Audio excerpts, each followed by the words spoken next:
Ladies and gentlemen, welcome to the 3-0 Take, where we talk all things Major League Baseball. Here's Kyle Corwin and Nate Reyes. It all starts right now.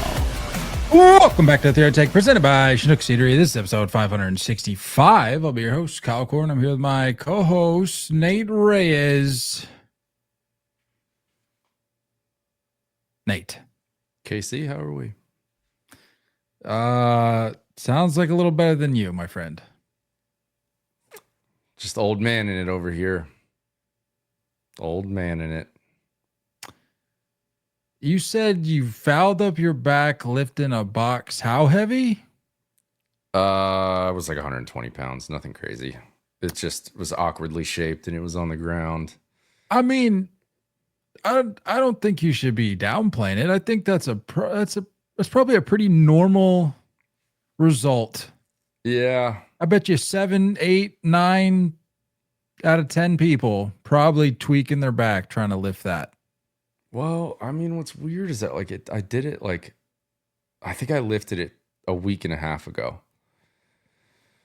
And I didn't notice it afterwards. Didn't notice it even a couple days out. It just kept getting worse and worse. And then within the last 3 days, it's been horrendous.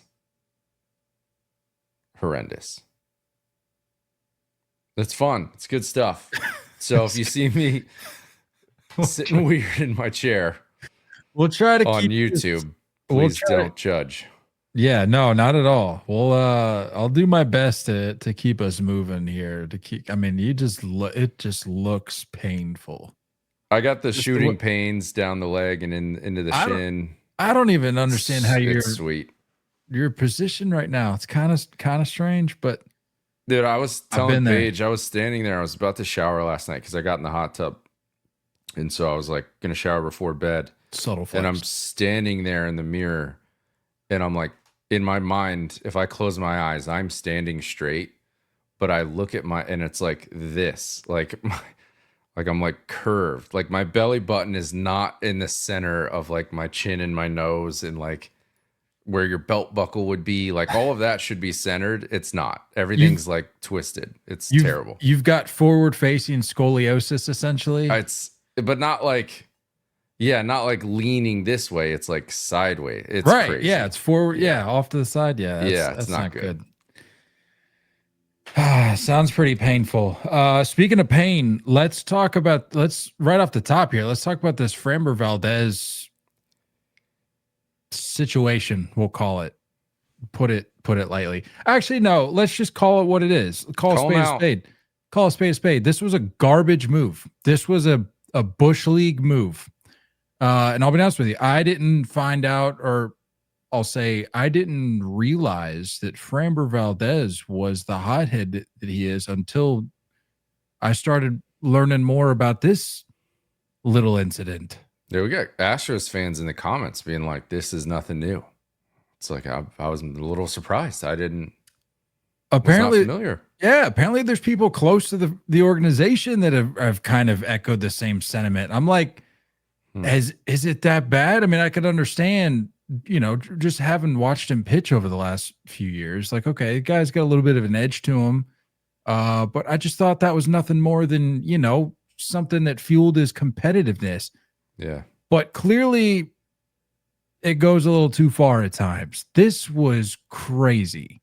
Can we just go ahead and make sure we're on the same page here? Fully intentional? Yes. There was nothing about this. There was zero remorse after absolutely drilling your catcher in the stomach. That was on purpose. So if you're just catching up, you're just hearing about this for the first time. Basically what happened. And this was in your game. So I mean, you were at the very least, had it off on the phone off to the side at the very least. But you're watching this, and the catcher, Cesar Salazar, I guess goes to pitch comm. That gets the shake from Framber. He then tells Framber, hey, step off, let's reset. A very common, very normal procedure if you're not on the same page as a battery. Framber says, no, I'm already in motion here. Laces in what? Was that a changeup? Sinker, 96. Sinker to Trent Grisham, grand slam into the Crawford boxes. The second pitch of the next day B, who I believe was it Volpe? Yeah, it was Volpe. Yeah. Second pitch of the AB, Salazar calls for a pitch, presumably an off-speed breaking ball. Again, Framber's like, I've got it, don't worry, and proceeds to lay in a mid-90s fastball straight to the ribs, completely catching Salazar off guard. And look, we can just go ahead and use this as a learning moment for people, a good teaching moment, because in the comments today, and sort of getting a feel for what people's thoughts were on the matter. A lot of people who presumably aren't baseball fans, but they came across this because it's something that's catching the airwaves. People are like, oh, he's a catcher, the ball was right there. It's a scary amount of comments that are reflecting this, by the way. Yeah. And look, some people just willfully ignorant, but there are some, like I've seen some people preface it with being like, hey, genuine question, I don't really know, but like he has a glove, he's looking at him, like why, like what's the deal there? For those that can't fully grasp what's for those who don't know ball. I'm not gonna throw that label I'll say at people. it. No, there's people that genuinely want to know and like just don't. They don't know ball. I guess, but they're trying. So that's what we're here to teach them. Basically, if you're calling for an off speed or a breaking pitch of any variety, and that's what you're expecting, and you think that that's what your pitcher is prepared to throw, but he throws a mid-90s fastball, mid to upper 90s fastball, you don't have time. Like, I'm sure if you're listening or if you're remotely interested in baseball, you've seen like those sports science videos where it talks about how little time you have from the release of the ball to when it hits the glove. You don't have that kind of time to react. No. You do not have any sort of time to react. So there's also, as a catcher, your pitcher, and you know that, like, if anyone's ever seen those like pitch overlay videos where a changeup versus a fastball or a curveball versus a fastball, you see it like layered over each other, and this ball looks the same for 85% of the way. A catcher is expecting at that certain point to say, okay, I called a curveball. I know I'm going to put my glove here because I've seen a curveball at this spot from this pitcher a million times, and it ends up being a fastball. That glove is not going to move back up in time. It's just not going to happen. So that's why he gets squared up. And the fact that Framber immediately turns around, like there's no like, anybody that's ever played baseball, it's like if you've thrown a ball at like a teammate that wasn't paying attention, the split second before it gets there and you realize their glove is not in the right position, there's like this like weird cringe, like, or like you want to say something, but it moves in slow motion and you can't, like, there is a reaction, or there's like, oh no, like after to make sure they're okay. He immediately turns around, does not react at all. That there was no glove on this. By the way, that padding is not like bulletproof, okay? That still hurts a lot. I think he was wearing Mizuno. I didn't go back and double check. I think he was wearing Mizuno, and one of the comments on the video was like, Mizuno needs to make a commercial out of this. I'm like, yeah, bro doesn't even react. Ate it. Idea. Ate it. Yeah, no, if there was any question as to whether or not this was intentional, the body language told you everything you needed to know. Yeah, 100%. 100%. What a sleazeball, man. Like, that's such a scummy move. This isn't, I saw some comments that were like, oh, teammates have beef all the time. Not at the risk of this, like not at the risk of injury, not Even if there's a scuffle, that's one thing. If there's an argument, that's one thing. This is like full on, like you know what you're doing. You know you're putting your player and your teammate at risk. It's crazy. I've never seen anything like that. Perfect example that just came to mind. If people want to say like, well, teammates get physical all the time. Like look at back in the day when like Papelbon and Harper were going at each other's throats. They at least in that split second mutually agree that like, okay, we're about to get it on here. Like, let's go. Drop the gloves. But if you're Framber Valdez, you're not giving him a fair shake whatsoever. You completely blindsiding him. And then to your point about the zero remorse, turning your back on that guy was just so unbelievably scummy. Yeah. And then Salazar's response, by the way, when he got up and threw the ball back, that was another instance of body language where you're going, there is something wrong going on. Yeah. There. And by the way, for those unfamiliar, I guess if we're educating non-ball knowers, these are called cross-ups. Cross-ups are unintentional. Cross-ups typically happened in the past because there was no pitch comm. A catcher was putting his fingers down, and more often than not, there were multiple signs, and there was a language being spoken between the two of what sign to go off of to tell them what pitch to throw. And there were at times cross-ups. And you can go back and you can find videos of cross-ups and watch how a catcher reacts with the expectation of one pitch and receiving another. You can see the movement of that way. This lines up with that. But after said unintentional cross-up, 99% of the time, there's a mound visit following to go get on the same page. So the body language, the fact that there was no mound visit afterwards to get on the same page, 100% intentional.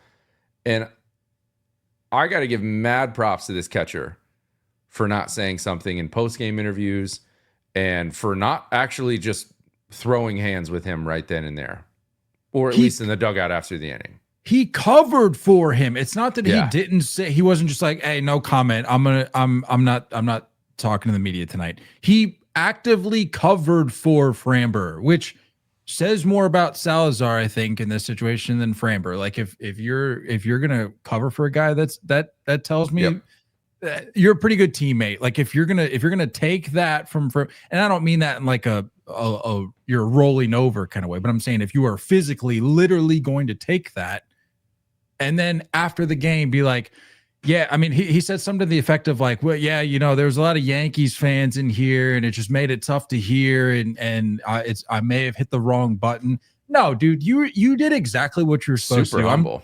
I'm sorry you have like a garbage teammate in Framber Valdez, but and then Framber after the game is like, well, like it wasn't intentional,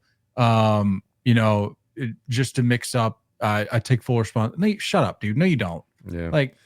And it sucks because it's like he's not their everyday catcher. He's not even really. I'll be straight up. I didn't know his name before this incident. So, dude's been up for. Look, no disrespect. I'm just saying I wasn't familiar. No. I'm agreeing with you. He's literally been up for. Let me confirm here. Cesar Salazar. He has played in 11 games this year, 13 at bats. Bro's fighting for a job. So it's like, it's one thing if it's your everyday guy, and I bet your everyday catcher would be like, nah, we're going to chat this out right now. But it's tough, man. This guy's putting in like an impossible position. What is he going to do? Out his teammate and then cause chaos in the clubhouse? He's been there for 2 weeks. It's too bad. Too bad. I hate that. I hated seeing it. Super scum. Well, in the moment, I didn't mind it. But now, as like a baseball fan, like this is just, there's no room for this. It's crazy. It's a crazy thing to do.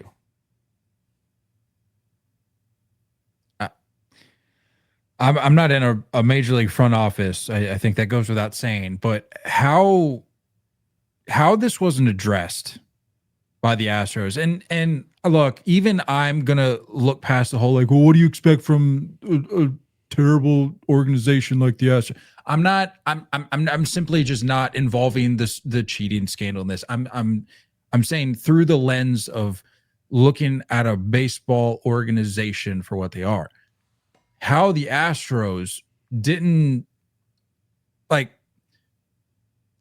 dare I say, make an example out of Framber Valdez. I understand, that we're in the final month of the regular season here, and there's like a lot at stake. But I mean, what are we saying to the other guys on that team that are that have a shorter tenure or make less money than, say, a guy like Framber Valdez? Like, what is that? What are you saying to those guys where it's like, hey, sorry, unless you provide XYZ impacts for us, you're sort of dispensable to us. And if you get caught up in the middle of something like this, whether it's this or, a skirmish in the clubhouse, there's not much we can really do because we need the best lineup out there. Yeah. Like, what are we saying? Come on.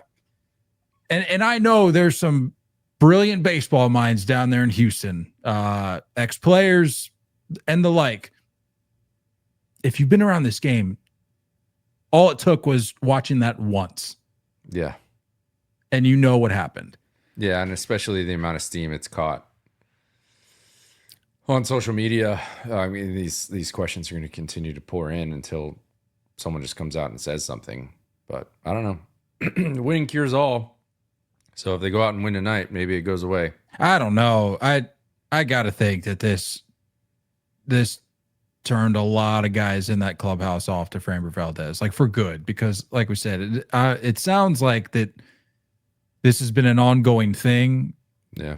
As it pertains to the perception around him. I can't imagine even a little quick winning streak would make this go away, but who's to say? Let's talk more drama, more physicality on the baseball field. Giants and Rockies with a weird, just a very, very strange but predictable scenario. Rafael Devers, they're in Coors. Kyle Freeland on the mound, who's just had a rough go of it. Let's be honest. An absolute rough go of it. Really, any pitcher. Yeah. Any pitcher that toes the rubber there, yeah, probably going to have a rough go of it. But when you're wearing that uniform and you've been there for as long as he has, it's gonna wear on you, I would imagine. So he serves one up to Devers. Devers puts it over the wall for his 30th on the year, and made sure that he wasn't going to forget it anytime soon. We'll just say that. Mm-hmm. Kyle Freeland took exception, starts barking at Devers. Devers doesn't even reach first base before he starts barking back, drops in some expletives. Freeland does the same. Both dugouts clear. I got to say, I don't know if I'm sure they did, but I didn't see the bullpens clear. That's a good point. Immediately. Which I'm fine with that. I would prefer to have a slower trigger on the bullpen entering the scene. Yeah. Like, that's a good point. Like, we're going to need one of the guys that are in the dugout, maybe after a certain amount of time, to give a signal. Right. To indicate, like, hey, we could use some reinforcements out here. And even for this one, honestly, this one caught steam quick. Like this. It did. This took off quick. Yeah. I think they said no punches were thrown. There may have been like a couple jabs, but there weren't. I mean, there was no like right hooks or anything. Yeah. There was some physicality, as I mentioned, some pushing, some shoving, more so than we've seen in previous skirmishes. So yeah, Matt Chapman was not having any of it either. Matt Chapman got a little suspension, huh? Got suspended for a game, was fined. Freeland, Devers, and Willie Adames also fined. But the bigger issue here, as it always is with incidents such as this, you had a good little rant today. So the whole let the kids play thing. Look, how many more times do we have to have this conversation? As a sport, what are we doing? Are we committing to this bit or not? Like the let the kids play thing. Are we okay with it? Because if we are, there shouldn't be varying degrees of acceptance, like it shouldn't be like, well, if you're a pitcher, well, I'm fine with letting the kids play as long as said kid only admires his home run for under 4 seconds. It's all or nothing. We can't. And I see people saying, well, the game polices itself. Yes, that's true. But at the same time, we can't be having every player draw their own line in the sand and be like, well, this is how far I let the kids play before I speak up and say something, right? And make my frustration known. I get it. Like I said, Kyle Freeland's been going through it.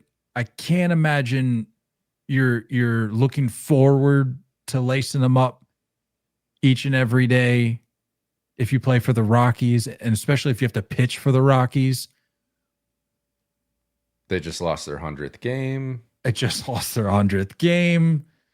Relevant context here. Great point. Mm-hmm. It's, I don't know. So like, I get it if you're frustrated, if you're Kyle Freeland, but at the same time, like I said, a bigger picture here that we have to look at is like, what are we doing as a sport? Are we going to accept this for what it is? Because this is what we're told every day is the new normal. And if you don't agree with it, then hit the road. Okay, well, if that's the case, then players and fans alike need to be on board with it. It can't be, well, I'm all for it until it happens to me. Or if you're a fan, I'm on board with it until it happens to my team. Like, accept it or don't. Sure. That's very fair. It's very fair. This is the stance we've had since the beginning. I think it's what makes our game great. There's unwritten rules. I'm not saying that you can't have fun. I'm not saying I'm not down for a couple bat flips every once in a while. But it's, I don't know. Like you said, there's like a varying degree of acceptance. Like, how long did he stand there? How far was that bat flip? How high was that bat flip? How long did he take to trot around the bases? Like, what's defining it? And it's very subjective to like the scenario, like who the player is on what team and what the context of the season may be. It's like all of these kind of go into it, and it's drama. I do like that there's actual scuffle happening in this brawl, because I'm all for that. I don't know. I mean, Devers kind of seems to be at the center of a lot of this, and I don't know what it is about his attitude or his mentality. I mean, I don't know. I'm on the fence with everything. But if you were to ask me if I would prefer the old way or the new way, I think you know that answer. My first thought, you bring up the point about Devers. My first thought when I saw Freeland's reaction was, it's very clear to me that playing on the opposite side of the country in the opposite league for pretty much the entirety of Rafael Devers' career told me that he's not familiar with his game, as the saying goes. This is what Rafael Devers does. And because of how good he is, he does this a lot. Yeah. This isn't an infrequent thing. Rafael Devers is good. Breaking news, Rafael Devers is good at hitting a baseball. Yeah. You, Kyle Freeland, just haven't seen the aftermath of it very often because you, like I said, you're on the other side of the country in another league. If you're going to be sticking around in Colorado, my friend, I hate to say it, but you're just gonna have to get used to this because he's not going to change. This is who Rafael Devers is. And truth be told, watching the home run, I've seen worse. But what I did see was no disrespect towards Freeland. This is just Rafael Devers watching his home run. There was no look back to the mound. There was no look back to the Rockies dugout. There was no glance over at anybody on the Rockies defense. Like, it was just him admiring his home run.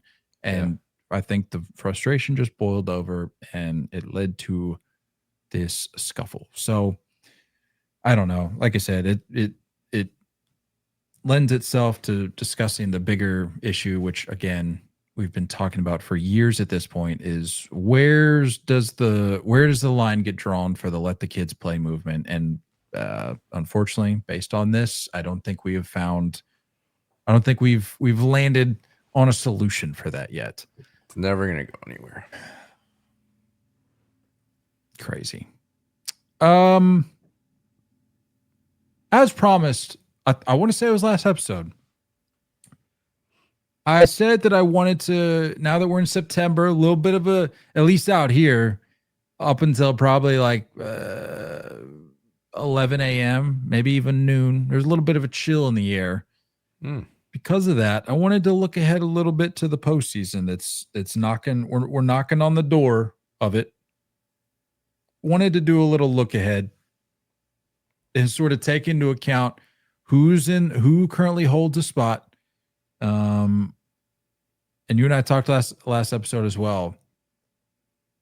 I think we're on the same page, or right around the same page, in believing that who's in the field right now is who will be representing the postseason field, as it were, come October. So with that said, I wanted, like I was saying, we mentioned last episode, I wanted to do a segment where we maybe provide a reason as to why each team that currently holds a postseason spot could win the World Series. It's sort of our way of trying to put a positive twist on things, because, you know, we have a tendency to be overly negative at times. So I thought, you know, let's try to give a dozen fan bases maybe something to latch on to for the next month and possibly into October. So with that said, Nate will be representing the American League, which, if you're doing the math at home, does mean that he's going to have to say something nice about the Red Sox. So I'm very much looking forward to that. Which leaves me with the National League. So how do you want to do this? You want to alternate? You want to a little alt. Okay. I say, do you want to start it, or you want me to start? Sure. How do you want to do this? From like, I think I just ranked mine in order. May have to go back and check. I think I just did it in terms of seeding. Like, I think I got Brewers, Phillies, Dodgers. Yeah. No, I didn't really do seeding, but it doesn't matter. I can adjust. I just defaulted to that because that's how I was reading it on the standings. Papa can think on his feet. No big deal. Let's start it with the Tigres. Detroit Tigres. I don't know what your approach was to this. So I have like some stats, but I also have like some gut observations, if you will. If you're closer to the Tigers, you probably know more than I do. That's just how it goes. I'm glad you brought that up. Let me just preface this by saying, obviously, if you're a fan of one of these teams, you are going to have a more in-tune understanding of what's going on at this very moment. However, as we say on here all the time, some outside perspective never hurts. Outside perspective never hurts, because let's be real. You and I have both canceled our respective team seasons probably multiple times this year, but yet here we are. Both teams still kicking, as are 10 other teams, maybe even, 11, 12, 13 that are in the mix. It's just, bear with us. These are observations that have been trending, I would imagine, for some time now. So don't be a victim of the moment. If you're the Padres, if you're a fan of the Padres, for example, who just got swept by the Orioles, don't be prepared to burn it down. Okay, just hold out hope and let us walk you through. Let us hold your hand. I'm not better. I'm not better than anybody when it comes to that. I'll burn it down immediately. But let's walk through this together. Yeah. All right. Well, let's start it off in D-Town. Detroit. I put balanced and deep. That's kind of my observation. They have a winning record at home. They have a winning record on the road. They have a winning record during the day. They have a winning record during the night. One-run games, they're 20-9. They have a winning record versus righties, winning record versus lefties. They are only one game under 500 against one division, and it's the AL West. The rest, they're above 500 on. They are 5-6 in extra inning games. They're top 10 in all of Major League Baseball on the pitching side, strikeouts, walks, home runs given up, earned runs given up, saves, ERA. On the hitting side, they're also top 10 in OPS, batting average, home runs, runs, hits, walks, on-base percentage. They're just balanced. They don't have a ton of holes. They're a very good ball club. That's my observation. That's why I think that they couldn't go on a very deep run, because they don't really have too much of an Achilles heel. Just a solid ball club. So that's why I feel like they could maybe win it, even though they're 3-7 in the last 10. Because I'm not reactive. Again, yes, thank you. Not going to be victims of the moment here. Ball club still. Well, I'm glad you started there, because I sort of took the same approach with my team leading off the National League here, the Milwaukee Brewers. Same approach, worded slightly different. My theme for the Milwaukee Brewers here, my one reason that the Milwaukee Brewers could win the World Series, is their general dominance, specifically in how it manifests in their record splits, which you already have utilized as evidence for your Detroit Tigers. However, with the Milwaukee Brewers, who slightly better record than even the Tigers, best team in baseball, 40-29 on the road. Now, why is that important? Because what really matters in the postseason, home field advantage. So if you're the Milwaukee Brewers making a deep run in October, even if and when you have home field advantage, you are going to have to play on the road. And if you are 40-29 on the road, I would feel very at peace if I'm a Brewers fan. Yeah. And that time comes that you have to hit the road for an NLCS game, or DS, CS, whatever it may be. They're 43-30 versus teams over 500. 13 games. That's solid. Over teams over 500. Both of those, by the way, the 40-29 on the road, the 43-30 versus teams over 500, those are both best marks in baseball.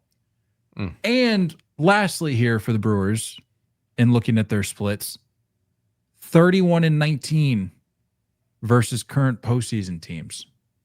So of the 11 other teams that we're going to discuss, or 10 remaining, 11 in total, you've already covered one, but 11 other teams here in the mix that we're talking about, 31-19.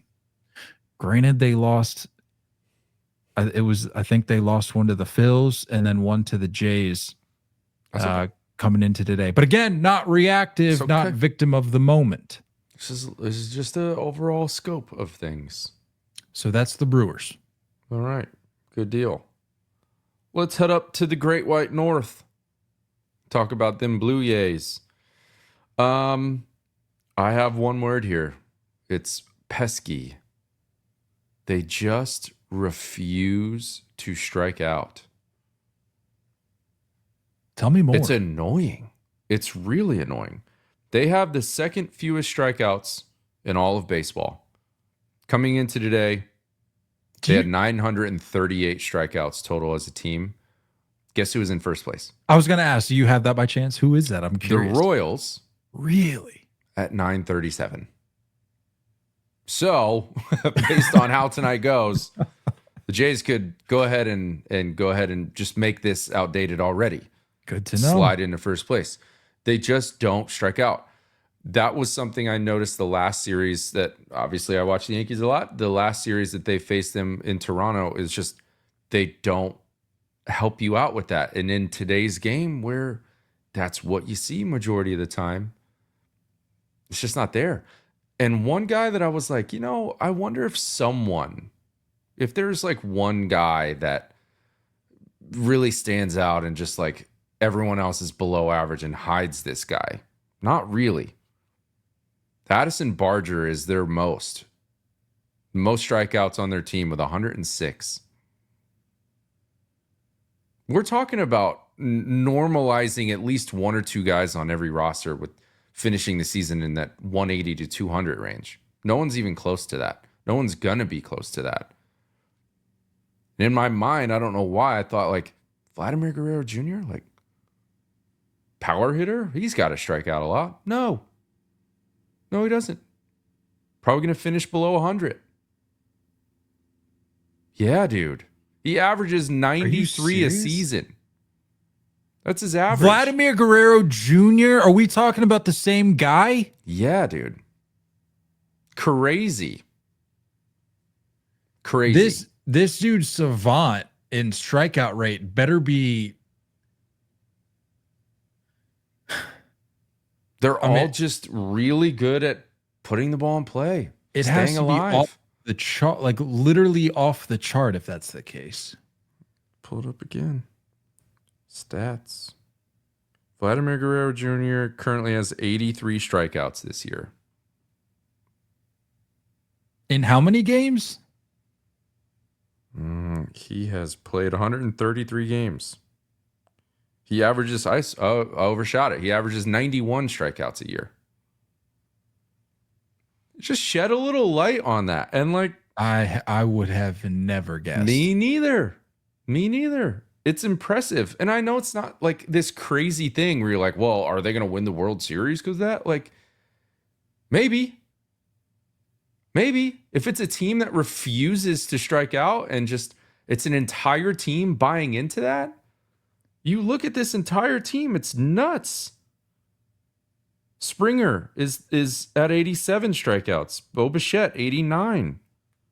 Barger, like I said, leading the crew at only 106, which is like, I don't know, in today's game, nothing. It's very impressive. They lead all of baseball in on-base percentage. They lead all of baseball in batting average. They lead all of baseball in hits. This is just a team that puts the ball in play. When you're talking about the postseason, you're talking about trying to find a way to get through these starting rotations, get through these bullpens, especially in the longer series. You're trying to wear this other pitching staff down.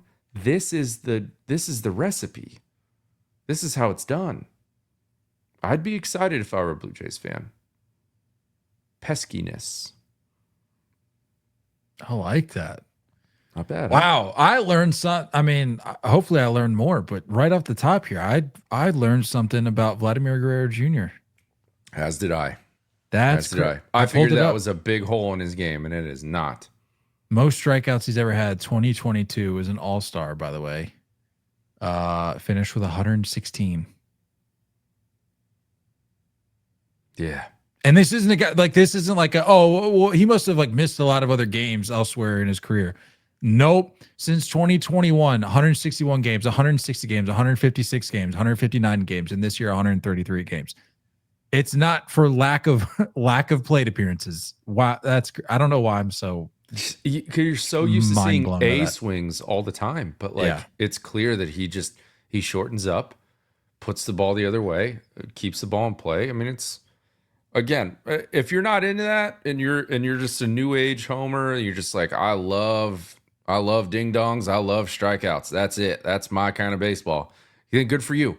But if you like normal baseball, it's refreshing to see. And when you see an entire team buy into this, it's cool to see. So I have respect for the way they go about it.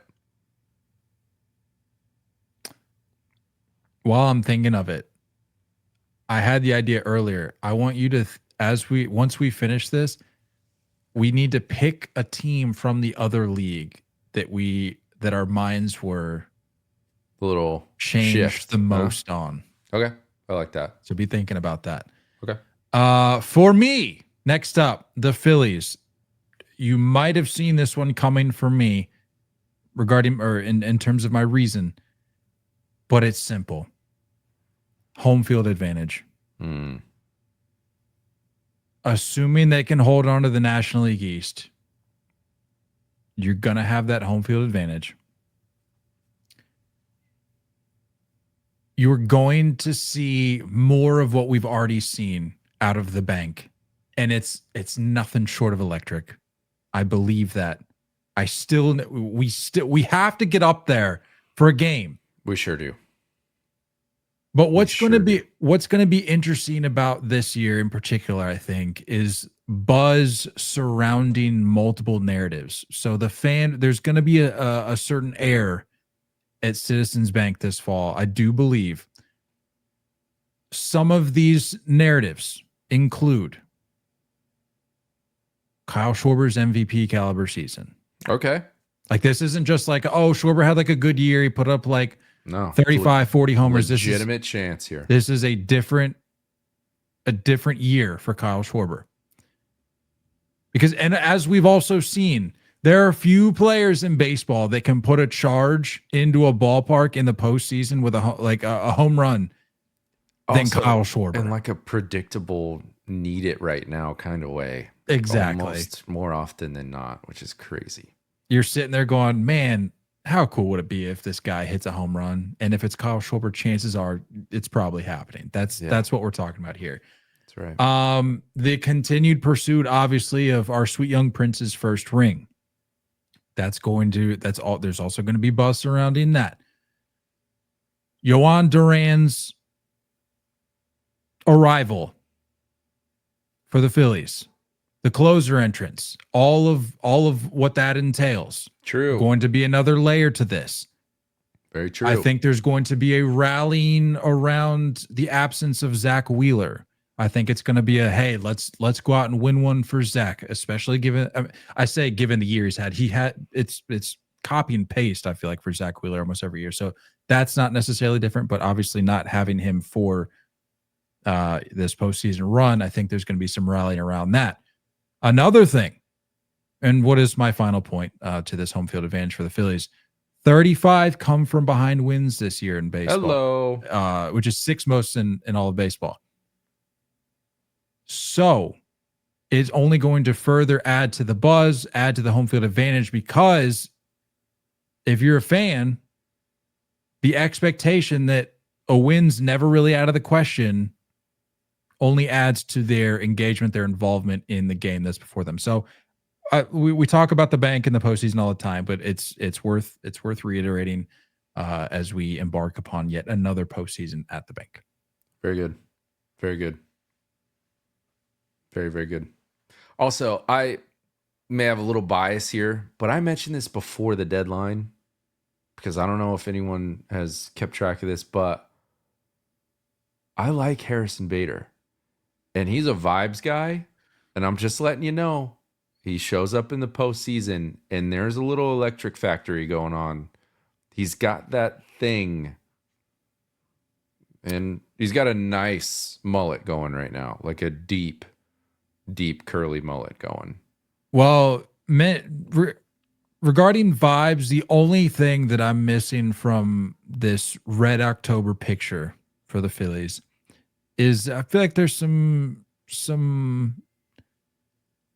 something's off between Castellanos and Philly Rob. I don't like that. I'm gonna need them to sit down over a cold one, work this out. This is what happens when you got a bunch of vets. This doesn't take the limelight. You know what I mean? This doesn't change the narrative of what's going on there. It's all one direction. I'm gonna need them to iron that out. All right, fair enough. Hit the ground running. All right, well, I'm going to kind of just get this one out of the way. It's somewhat of a layup. I'm going to slide down to Texas and talk about the Houston Astros. This one's smacking you right in the face. Why would they win? Because that's what they do. They have experience. It's pretty straightforward. When you have a lot of guys that know what to do in those big moments, they don't shy away from it. I know it's annoying. I know we're sick of it. Go ahead. Sorry, just calling a quick tea here real quick. A wild way to preface your bit about the Astros here. I don't know if you even realize what you just said. Just hit you square in the face. It seems like a little too soon. Whoops. That's just an observation. Anyway, continue. Whoops. That's it, man. It's just experience. Altuve, 105 postseason games. Correa, 85 postseason games. Jordan, 60. Jeremy Pena, 26. Christian Walker, be the first one as an Astro, but he's got 17 under his belt. Aforementioned Framber Valdez, 17 postseason starts. They just have a lot of guys that have been there and done that. And you've got this young group that's kind of going along with them, that it's going to be their first ride. I'm not going to sit here and say that like this is better than past Astros teams, but I just think that like don't necessarily count them out because they're just used to doing this. They're used to winning, and having the experience in those moments does play a factor. In a world where we're so in love with analytics, the heartbeat of a player that's been there, done that means something. And they got a few of them. So, no, it's a little bit of a layup, but that's what I'm going with. Next up for me, Los Angeles Dodgers. And my reason that they could win it all is that their offense can cover their holes in their pitching. They're very, very obvious holes that they have when it comes to pitching. Believe it or not, Nate, this was news to me even. Dodgers still, with down years from a few of their stars, for their standards, still a top 3 offense in baseball. 3rd in runs scored, 3rd in OPS, 2nd in homers, 2nd in walks. And you think, well, they just got big boppers. It's not just that, Nate. They're 6th even in average. If that's your metric of choice, they can still hit for average. 6th best team average in baseball. It's Shohei and then everyone else, as we know. But I bet you didn't know that Will Smith is having a heck of a year. 17 bops. He's hitting. He's accumulated 4.5 WAR already to Shohei's 5.6. Wow. Mookie Betts has started to turn a corner. I think I saw that his August was the best month of the season for him so far, which is saying a lot because you have to take into account the very, very sluggish start that he had and really sluggish year altogether. It just hasn't been a great year for Mookie. However, turning a little bit of a corner in August. Dodgers can only hope that that momentum carries into September. But if you can get him back, Freddie Freeman, who was actually the last standing representative in the National League of hitters that were at 300 or higher for average. I think he just dipped down, but a little bit of a down year for Freddie. But my point is even with these down years, they're still a top 3 offense in baseball. So once the bright lights turn on, and a lot of these guys who, to your point about the Astros, a lot of these guys obviously have postseason experience. Once those bright lights turn on, if they're able to step into their former selves, if they're having a down year, a top 3 offense is going to get a lot better. Yeah. And you talk about some of those guys that have down years, like there's something to when you look at the scoreboard and it just resets. And it's just a clean slate in a way. And there's guys that know how to lock in. So, per usual, let's be nervous about them. All right. Where are we at as far as rankings go? So, I got all the current division leaders going right now. I guess we'll pop over to the Yankees, even though they're tied with the Red Sox as far as games back. There's a slight difference in win percentage, so we'll just go there. Another obvious one. I don't know if I'm going to change anybody's mind, but their offense. That's why. Well, That's probably why they'd win. Stan just hit one over the train tracks in Houston. So yeah. Probably good timing for that. Yeah, dude, this is again kind of similar to the Dodgers. It's just like that kind of covers up some holes when you can just bludgeon teams. They have 22 games this year where they've scored 10 or more runs. Well, I'm going to pull out some stats, and it's all of baseball. It's not just AL. They are first in OPS, home runs, runs, and slugging. They are first in all of baseball in walk percentage with 10.1. The next closest in the American League is Seattle with 8.8. They currently have 5 guys with 20 or more home runs, and there's 3 of them knocking on the door. Volpe with 19, Wells with 19, and Stanton was at 17 before tonight. He is now at 18. So there's a good chance that lineup's going to finish with 8 guys with 20 or more home runs this season. There's a lot to like about the offense. It can get cold, but it can very, very, very much get hot, and hotter than pretty much any other offense in baseball. So that's going to be the deciding factor, is will they be cold or will they be hot? And I'm here to live and die by the sword. The Chicago Cubs. Similar to your take on the Tigers, I'm taking the same approach with the Cubs. They're well balanced and they have depth. Not to the same degree, I would say, as the Tigers. Tigers, I think, are a noticeably better team. But they're doing it on both sides of the ball. Top 10 in all of baseball in runs scored, so the production is there. And also top 10 in baseball in runs allowed. From the positive side, obviously. Yeah. They're not just running up the scoreboard. That's not what I'm saying. Even with a significantly cooled off PCA,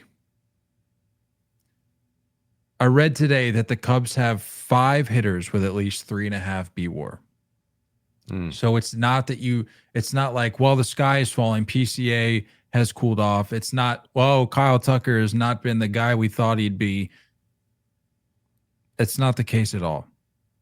They're having pedestrian, well, at this point in time right now, playing at a somewhat pedestrian level. Kyle Tucker, as we've talked about, has picked it up, but PCA is not on the tear that he was to start the year. Kyle Tucker is not on the tear that he was on prior to getting to Chicago. But Michael Busch, Dansby Swanson, Nico Horner are all holding it down. So you don't have, if you're a Cubs fan, you don't have to look at just one guy and say, well, this is how we're going to live and die. You're able to spread the wealth a little bit. You've got depth there. You've got multiple players contributing to the overall effort, and you don't have to rely on a Kyle Tucker to go 3 for 5 with 2 homers and 6 RBIs on the night to win games. You can produce. You're like I said, you're top 10 in runs scored. You're able to produce. You're able to manufacture. You're able to play small ball. So because of that, you can rest a little easier. And if a guy goes down, next man up. This is the kind of team that I feel like is built to do that pretty well. Can't say that for all teams, but if you're the Cubs, I think you're okay there.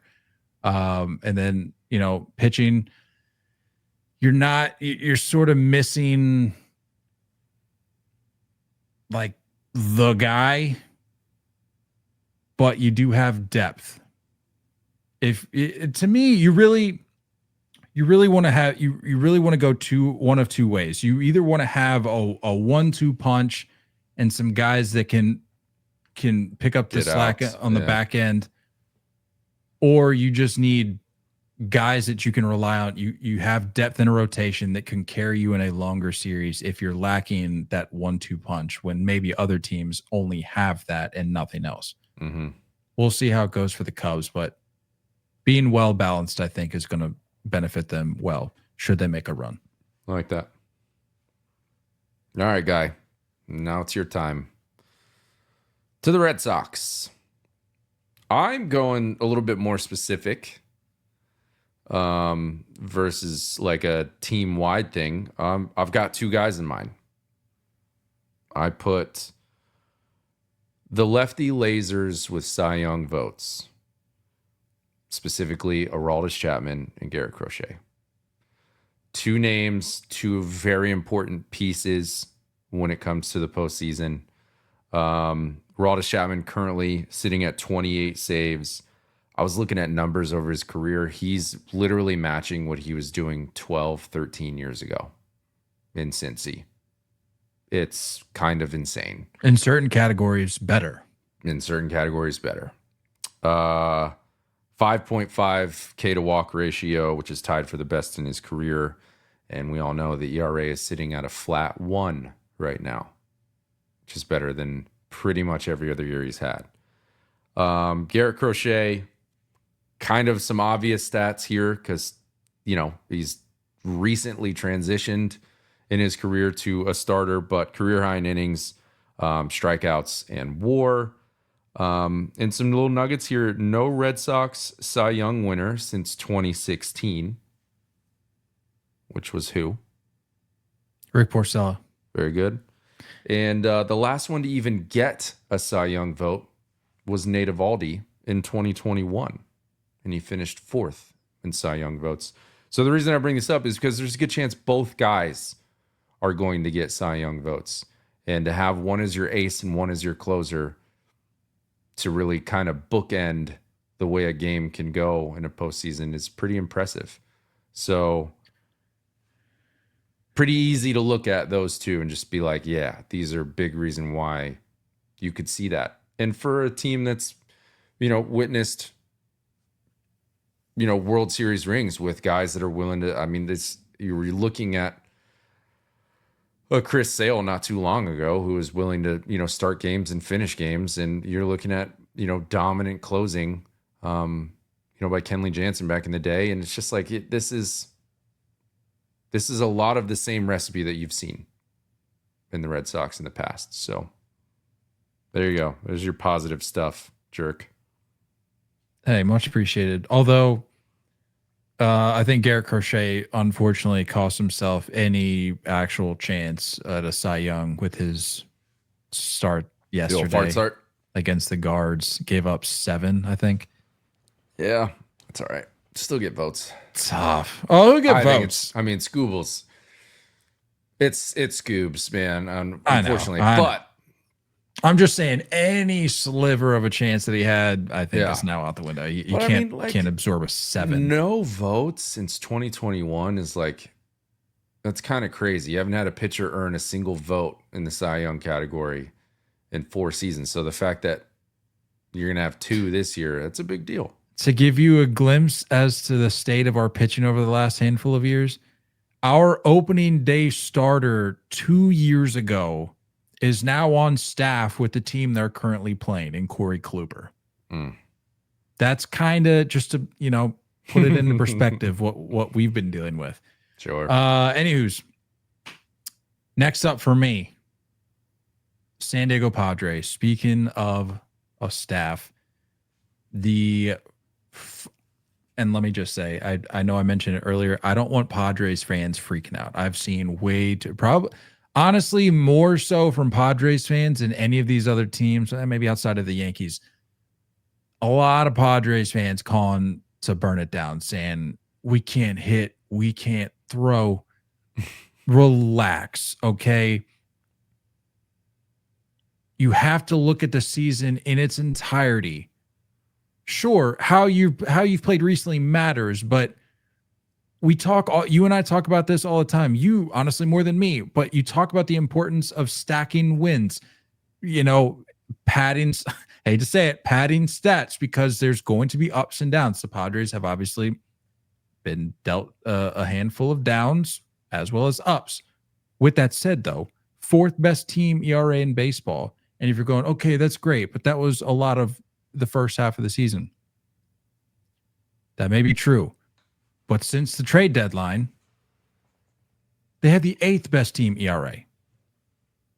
Not to mention, you're also getting Michael King back within the week. Not to mention, you have the best bullpen in baseball, sitting at a 309. You already had a great bullpen, and they got better at the deadline. Sure. So, no need to panic. And just as a little cherry on top, I saw Mason Miller out of the pen today, had an immaculate inning on nothing but sliders.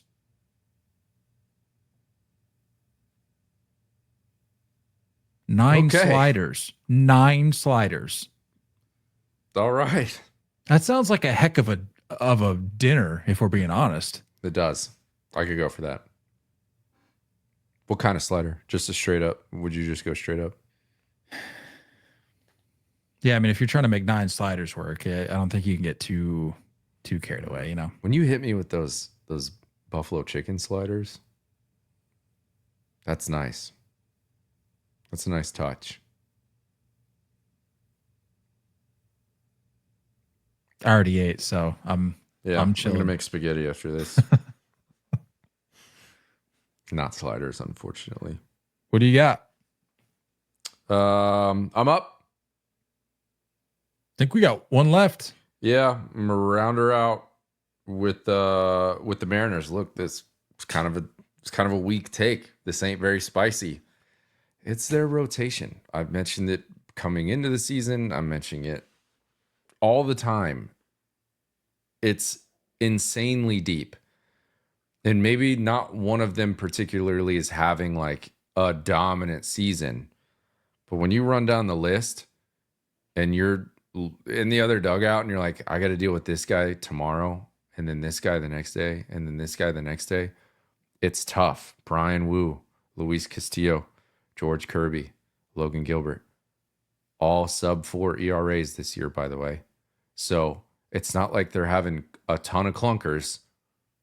Sure, not going to see any Cy Youngs out of this group, but the truth is, this is what wins series. This is what shows up in the postseason. Kind of have it on the back end too. So this is not a team I would be excited to face. And if they manage to sneak out the division, I'd be really scared of them. But if they manage to get out of the wild card round and get into the DS and they get into these longer series, this rotation, I'm going to go ahead and guess, is going to outlast most rotations. Which goes back to the point I said, where if you're a team, you'd really hope for one of two options. You'd either want a 1-2 punch or just some guys that can get the job done, but you have plenty of those.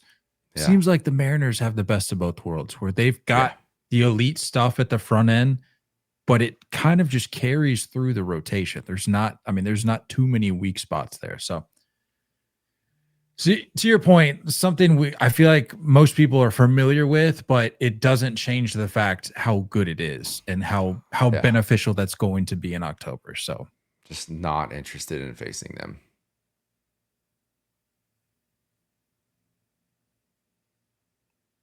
But Big Dumper better start hitting if he wants to win MVP. Yeah. Had to get that in there. It's been a while. That seems like a shot. Yeah. Seems like an unnecessary shot. Yeah. Speaking of shots, look, I said this is supposed to be a positive segment. I'm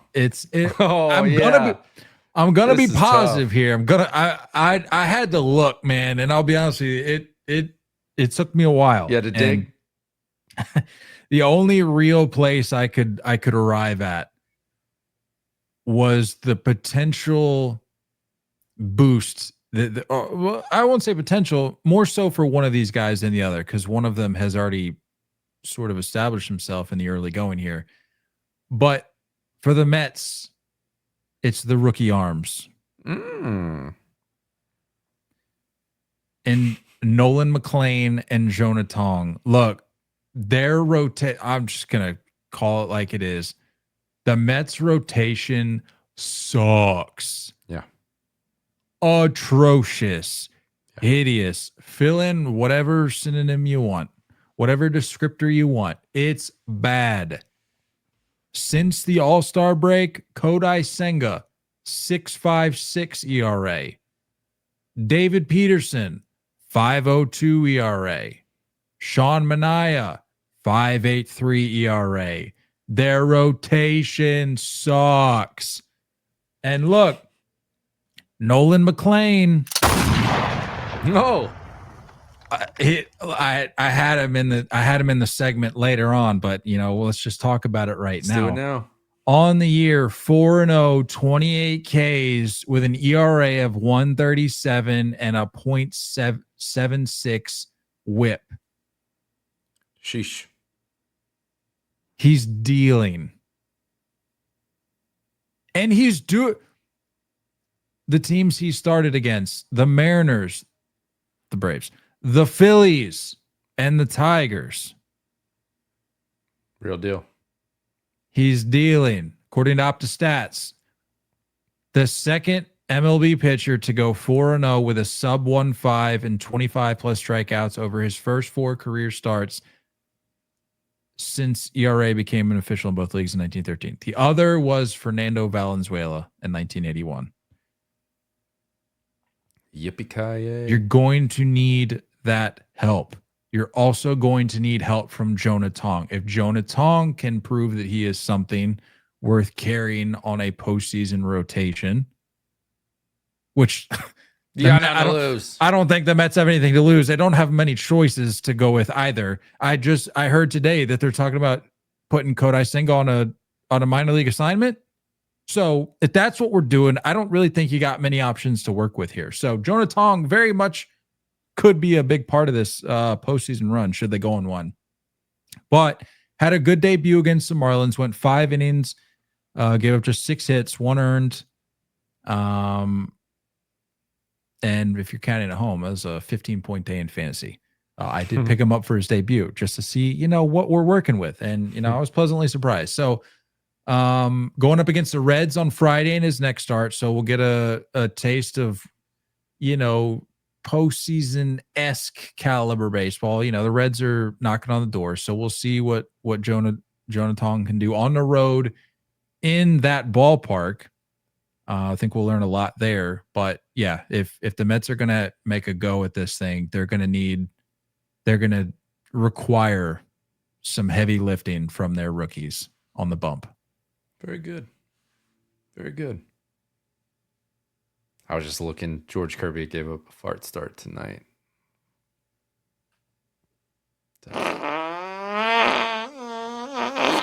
Yeah, but still, Point still stands. I'm not reactionary. No, you're not reactionary, but only for my maybe you changed your mind on one of these teams, or maybe you were influenced on one of these teams. Yeah, something stood out for me, and I think it was starting to shift before this episode, but I think it really has shifted now. Was that is the Brew Crew ever really going to do their thing come postseason time? And I started to have a new mindset, but once you were talking about how they are against teams over 500, they beat good teams. It's hard to go against that, man. And I freaking love Pat Murphy. I think he's got to be the coolest manager. And I like that, he's an ASU guy from over here. Sure. I like what the Brewers are cooking up. And for the first time, pancakes, actually. Let's go ahead and say ever in the history of this podcast that Nate would be in on the Brewers. So, wow. yeah. So appreciate the assist on that. Well, maybe you were a pro Brewers guy when it came time for the postseason last year, and they're going up against the Mets. But maybe that was more by default. Yeah, that's by default. And Possibly. Stupid Devin Williams. Should have known then. You know? Should have seen the signs. There's red flags everywhere. Peter broke him. Anyway, did that change your mind on anybody? Well, I feel like I kind of cheated because it made me think of it right after you were done talking about them. But the Blue Jays, talking about the scrappiness of the Blue Jays, and you brought up a great point about wearing down these arms in crucial postseason innings. If you can chip away at that, get into their bullpen as early as you can, that's invaluable. Yep. And if these numbers that you're sharing with me are factual, and I believe that they are, it's been a lot of time. Then I've got no other choice but to, I'll say it. I've already eaten crow on this for my take about the Blue Jays earlier this year, but I'll just go ahead and say it. I'm excited to watch the 2025 Blue Jays in the postseason. Yeah. I said it. Are we growing? Are we growing? This is growth. Is that growth? Juan Soto. I didn't have a segue there, so I just jumped right into it. Juan Soto coming into today, Wednesday. Juan Soto hitting 316, 7 homers, 20 ribs, and an OPS of 1213. From Gingrich Sports on Twitter, if Juan Soto gets to 40 homers, 30 swipes, 100 RBIs this year, it would be one of the most complete seasons since 2000. 40 homers, 30 swipes, 100 RBIs, 100 runs, and 100 walks has not been done this century. The only time it's happened, Bonds in 96 and 97, Bagwell in 97 and 99. And we were talking about him having a down year. For his standards. I know. That's just crazy. I had no idea he was sniffing 30 swipes. So sort of bigger picture. And for those Mets fans that are like, how is Juan Soto not the reason that the Mets would go on to win it all? Juan Soto's Juan Soto. I was trying to look elsewhere to see okay, where else can we look for some positivity to latch on to if you're a Mets fan? And I found that in the arms of your rookies. But if Juan Soto keeps it up, he'll shine once again in the postseason. I have no doubt. But yeah, just want to give a little credit to the kid. Another name that's already been mentioned on this program, George Herman Ruth. No, George Springer. Honestly, kind of the same as of late, it seems.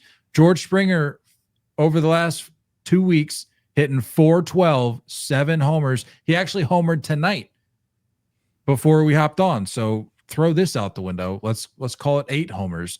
Well, let me finish the line here. Coming into today, 7 homers, 12 ribs, 1363 OPS over the last 2 weeks. Well, that 412 really sticks out. His last 45 games coming into today, 66 hits, according to Opta Stats, 66 hits, 50 runs scored, 39 RBIs, 16 homers, 9 swipes. The only other, get this, the only other MLB players to reach all of those numbers over a 45-game span in a single season are George Herman Ruth in 1920 and Lou Gehrig in 1931. It's good company. It's good company. It's crazy. Not to mention just having a career year in general. That's what I'm saying, bro. I saw a tweet from MLB Network. He's in his 12th year in the big leagues. His 305 average, career best, 26, again, coming in today, 26 homers, 4th most in his career. 396 on base, career best. 550 slug, 3rd best in his career. 16 swipes, tied for second most in his career. It's a scrappy bunch. Sure is. Dear Lord, man, it's so annoying. I hate him.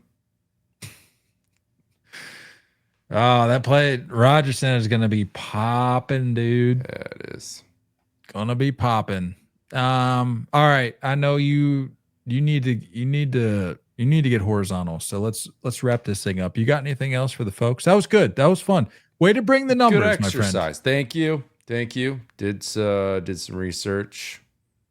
Shout out work for taking the hit today while I did that research. That also, my stats are now outdated. The Yankees now have 6 guys to have 20 or more home runs in their lineup this year. Austin Wells just went yard. So how about that? Yeah. Other than that, I'm gonna go make some spaghetti and lay down. A dream, honestly. Yeah. Yep. That's what I do.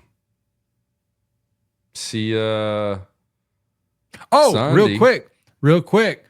Just keep an eye out. We had a little interview with a special guest recently. This is our first mention of that publicly. So keep an eye out. I don't know when we're gonna drop it.